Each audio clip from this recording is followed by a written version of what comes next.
How might our customers now maintain all of this work that you've done, make sure they have a healthy ecosystem, make sure they have water clarity?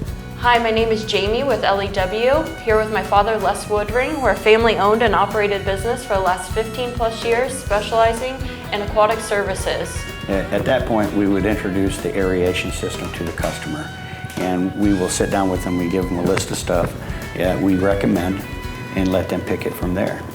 What aeration systems do you highly recommend to the customers?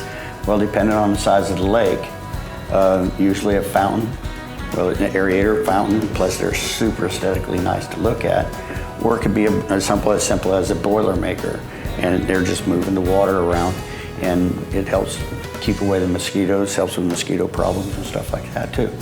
I've noticed that with a lot of these fountains that you've installed, they're pretty nice to look at, even whether it's during the day or night, especially with those lighting options. Yeah, I know a lot of people, once they have the fountain in there, they're like, oh my God, they can sit out there on their deck and look at it. And not only that, they just don't realize what it's doing for their lake. It's just aesthetically pleasing for them, but it's really aesthetically pleasing for the fish and everything under the water. Now, a lot of people don't understand how a fountain can help fish. Can you elaborate a little bit more on that? Absolutely. The fountain, it's agitating the water, okay? And once that water is agitated on top, let me give you an analogy. Like if people have a fish tank, everybody thinks that them bubbles coming up out of the water, that's putting the oxygen in the water. Actually, it's not.